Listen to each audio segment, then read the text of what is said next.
that you have a sense of what the 10 GTO steps are, I'd like to talk a bit about how you could apply these steps at varying levels. In one of the early videos, we talked about how GTO was a very flexible system that allowed you to ask the 10 accountability questions or the 10 steps for varying levels of analysis. So we talked about the district, the sub-district, the individual, the research perspective, and even the TA perspective. Actually, in the Step 9 video, I also talked about how you could apply it to CQI. So in this one, I'm just going to highlight 2 examples to talk about how you could apply it at different levels and how it's being used in our project, the PRISM project. So first, let's consider the research perspective. So the needs and resource assessment, let's see how we want to walk through this. What I'm going to do is I'm going to talk about each step very briefly. I'm going to talk about what the question is that we were answering, and then I'm going to say how accountable we've been from a research perspective. So first, the needs and resource assessment was conducted. In this step, we asked what were the needs of elders in Thailand. And we already did this as part of the PRISM project. When we wrote the grant application, we already did a comprehensive needs assessment. So if you were watching the GTO Step 1 video earlier saying, oh my goodness, there's so much we still need to do, rest assured that from the research perspective, this has already been accomplished. It's already been done. Now, of course, you could revisit it at any time, just like the painter's palette analogy indicates. However, you don't need to go do the first step in a needs assessment because it's already been done as part of the grant application. Then goals and desired outcomes were set. We asked what are our goals based on these needs? And again, this was done through the grant application. So we have in the grant very specific goals and desired outcomes that we would like to achieve. You could always fine tune them. In fact, I encourage you to go back and look at what was stated in the grant to see if there's something more specific we want to outline. But we did indeed go through a goals making process. Then in terms of best practices and fit, the PA protocol folks have been working diligently over the past year to come up with best practices for physical activity interventions and adapting it to the Thai context. So the PA intervention, the PA protocol that you all have, has already been fit to Thailand. Now, of course, you may want to make other adaptations for your district level or sub-district levels or particular, idiosyncrasies for the population you're serving or the region you're serving. However, the intervention itself, the one that was selected, was already put together and adapted to the Thai team, for the Thai team. Readiness, we started assessing readiness a bit in the pilot project and we'll be diving into that deeper. The research team will take the lead on that, myself included. Putting a plan together for implementation, this is where we're at. We still need to, there is part, I just actually checked my email shortly ago and I saw that there was a plan. So that's being worked on currently.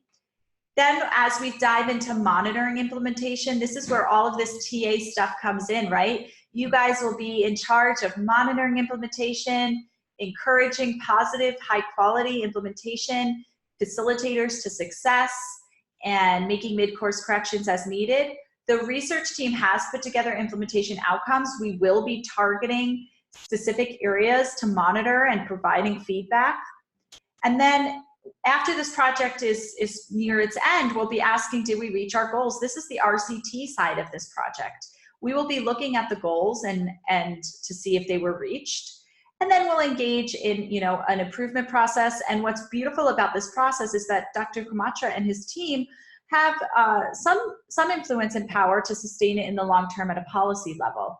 And so I wanted to show this slide to show that many of these steps have already been done. They've been done on the research side of things. So we are very accountable on the research side. We have been doing many things, and the pieces that haven't been done yet are because that's where we're currently at.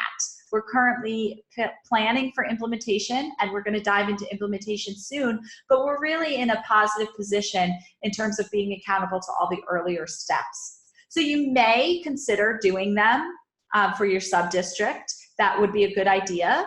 But you don't have to unless a need arises.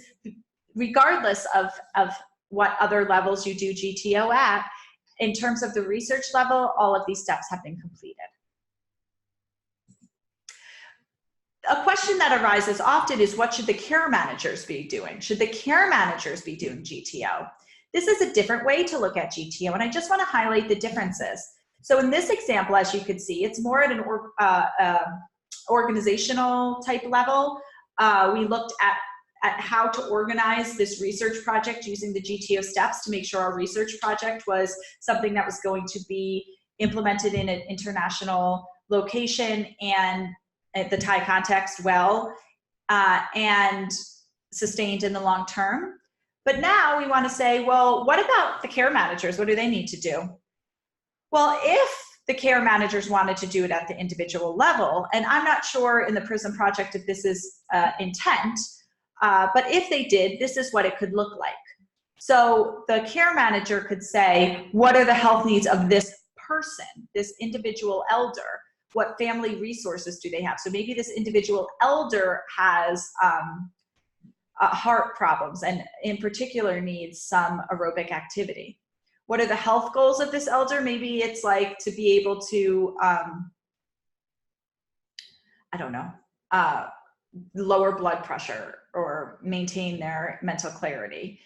Then you would choose from the menu of options in the PA protocol, the activities that would make most sense for them, fit them to their life. Maybe they are supposed to be walking, but they can't walk, so you toss a ball. What are the readiness for the family to implement this? A treatment plan, this would be an individualized treatment plan based on the PA protocol. Monitor how it's going. Did they reach outcomes? How can you improve and how can it be sustained?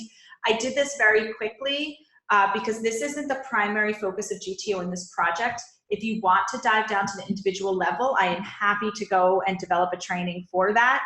I also have included some old slides that I had presented on one of our PRISM meeting calls way back a couple months ago into this module or this lesson so that you could refresh your memory on those different levels. Again, I hope I'm not being confusing by going into a superficial level of depth here. I'm happy to do a full in-depth training if you request it. But my point here was to juxtapose and to put next to each other the research level of GTO and the individual level of GTO so you could see the differences. So who is responsible for doing GTO is more on the research team side, and the care manager, unless they're doing this individual level GTO, doesn't really need to do all 10 GTO steps each care manager. We could also apply this to TA. This will be the third module, but I just wanted to preview that at a very quick way, that we could also ask all of these questions related to TA and help plan for systematic and high quality TA. So that is all I have for you for this overview module of GTO. If you are interested in diving deeper into any of the steps, much of it I recognize I went fairly quickly on. So if you have any questions or concerns, please reach out to me, contact me.